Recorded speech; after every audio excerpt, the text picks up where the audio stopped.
Spiritual world ఛానల్కి స్వాగతం. ఓం శ్రీ గణేశాయ నమః. ఓం శ్రీ సరస్వతి నమః. ఓం శ్రీ గురుభ్యో నమః.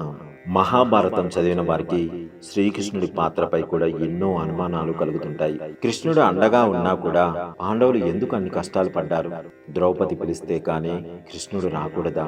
ధర్మరాజును జూదానికి వెళ్లకుండా కృష్ణుడు ఆపి ఉండొచ్చు కదా? సుయోధనుడు శకునితో ఆడించినట్టు ధర్మరాజు కృష్ణుడితో ఆడించి ఉండొచ్చు కదా? ఇవన్నీ ఎందుకు జరగలేదు?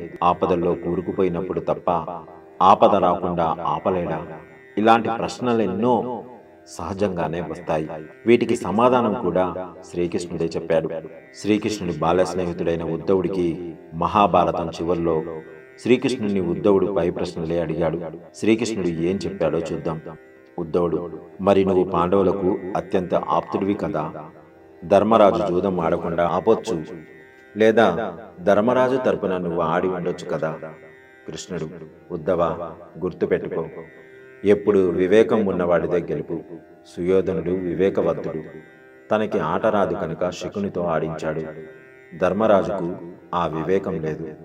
ధర్మరాజు కూడా నన్ను ఆడమని అడిగి ఉంటే వేరేలా ఉండేది, కానీ అతను అలా చేయలేదు. నేను అతను పిలుస్తాడని ఆ గుమ్మం ముందే ఎదురు చూస్తున్నాను. అతను పిలవలేదు సరికదా? నేను అటువైపు రాకూడదని ప్రార్థించాడు. అతని ప్రార్థన మన్నించి నేను వెళ్ళలేదు. మిగిలిన పాండవులు అందరూ ఓడిపోయినందుకు ధర్మరాజును తిడుతున్నారే కానీ నన్ను పిలవలేదు. ద్రౌపది కూడా వస్త్రాలు తొలగించే వరకు నన్ను స్మరించలేదు. నన్ను పిలిచి ఉంటే రాకుండా ఉంటానా? ఉద్ధవుడు: అంటే తీవ్రమైన ఆపదల్లో కూరుకుపోయి పిలిస్తే కాని రావా? కృష్ణుడు: జీవితంలో జరిగే ప్రతిదీ కర్మానుసారం జరుగుతుంది. నేను కర్మని మార్చలేను, కానీ మీ పక్కనే ఉండి ప్రతిదీ గమనిస్తూ ఉంటాను. ఉద్ధవుడు: అంటే మా పక్కనే ఉండి మేము కష్టాలలో, ఆపదల్లో, చిక్కుల్లో కూరుకుపోతుంటే చూస్తూ ఉంటావే తప్ప ఏమీ చేయవా? కృష్ణుడు: ఉద్ధవా, ఇక్కడే నువ్వు ఓ విషయం గమనించడం లేదు. నేను పక్కనే ఉన్నానని నువ్వు గుర్తించగలిగితే అసలు తప్పు ఎలా చేయగలవు? కానీ మీరు నేను ఉన్నాను అనే విషయం మర్చిపోయి నాకు తెలీదు అనుకొని ప్రతిదీ చేస్తుంటారు. అందుకే ఇబ్బందుల్లో పడతారు. అది కృష్ణుడు చెప్పిన రహస్యం.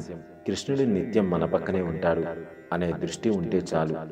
పూజలు ఏమీ అవసరం లేదు.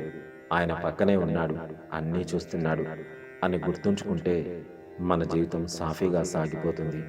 ఇదే ఉద్ధవుడికి శ్రీకృష్ణుడు చెప్పిన కీలకమైన రహస్యం. సర్వే జనా సుఖినో భవంతు. గోవులను సేవించండి, గోవులను రక్షించండి. ఇలాంటి మరిన్ని వీడియోల కోసం మా అనంత స్పిరిచువల్ వరల్డ్ ఛానల్ని సబ్స్క్రైబ్ చేసుకోండి. నమస్కారం.